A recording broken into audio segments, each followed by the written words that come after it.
हाल ही में कुछ Russian media outlets की तरफ से एक ऐसा प्रोपेगेंडा फैलाया गया जिसमें यह दावा किया गया कि पाकिस्तान की ड्रोन स्ट्राइक्स में इंडियन एयरफोर्स के फाइटर जेट्स को नुकसान पहुंचा है। इन रिपोर्ट्स में किसी तरह का कोई सॉलिड प्रूफ नहीं था और साफ तौर पर यह देखा गया कि ये नैरेटिव्स पाकिस्तान समर्थित डिसइंफॉर्मेशन का हिस्सा हैं। इस पर भारत के डिफेंस समुदाय ने न सिर्फ तीखा विरोध जताया बल्कि एक व्यावहारिक सुझाव भी दिया। रसिया को भारत में बने एंटी ड्रोन सिस्टम्स को खरीदने या को डेवलप करने पर विचार करना चाहिए, क्योंकि ये सिस्टम्स असली युद्ध स्थितियों में टेस्ट हो चुके हैं। ये रिपोर्ट्स ऐसे समय पर आई हैं जब खुद रसिया को यूक्रेनियन लो कॉस्ट ड्रोन्स के कारण भारी नुकसान उठाना पड़ा है। हाल ही में रिपोर्ट्स में बताया गया कि लगभग 40 Tu-95 स्ट्रेटेजिक बॉम्बर्स, जो कि रूस की लंबी दूरी की एयर स्ट्राइक कैपेबिलिटी का अहम हिस्सा हैं, उन्हें महज $400 की कीमत वाले ड्रोन्स ने या तो डैमेज कर दिया या पूरी तरह डिस्ट्रॉय कर दिया। ये drones Russian air defence systems को बाईपास करते हुए सीधे उन एयरबेसेस तक पहुंच गए जो रूसी सीमा के काफी अंदर थे।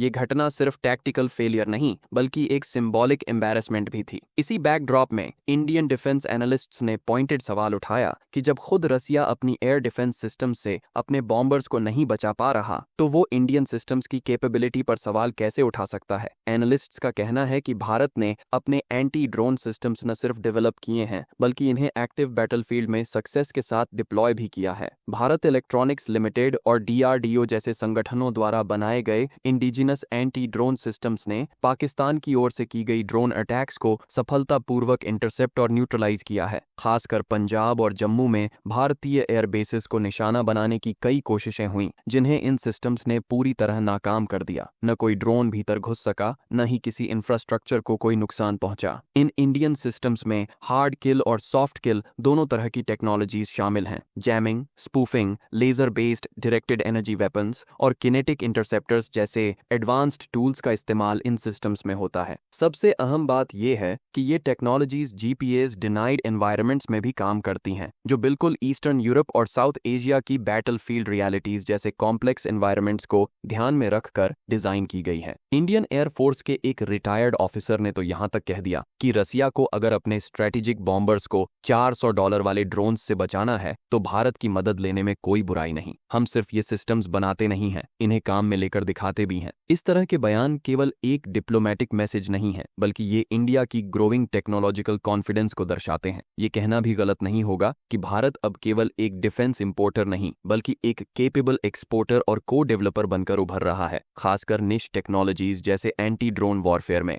रूस अभी भी अपनी एयर डिफेंस स्ट्रेटजी को इवॉल्व कर रहा है ताकि फ्यूचर ड्रोन थ्रेट्स को इफेक्टिवली काउंटर किया जा सके। लेकिन ये घटना एक स्पष्ट रिमाइंडर है कि युद्ध के मैदान में फैक्ट्स की अहमियत होती है, न कि फैब्रिकेटेड नैरेटिव्स की। भारत की ओर से दिया गया यह जवाब केवल एक मीडिया रिबटल नहीं बल्कि एक subtle yet powerful diplomatic signal भी है कि अब ग्लोबल डिफेंस कॉन्वर्सेशंस में भारत को लाइटली नहीं लिया जा सकता। रसिया चाहे तो इंडियन सिस्टम से सीख सकता है और अगर उन्हें अपने डिफेंस गैप्स भरने हैं तो शायद उन्हें प्रोपेगेंडा से ज्यादा परफॉर्मेंस पर फोकस करना चाहिए।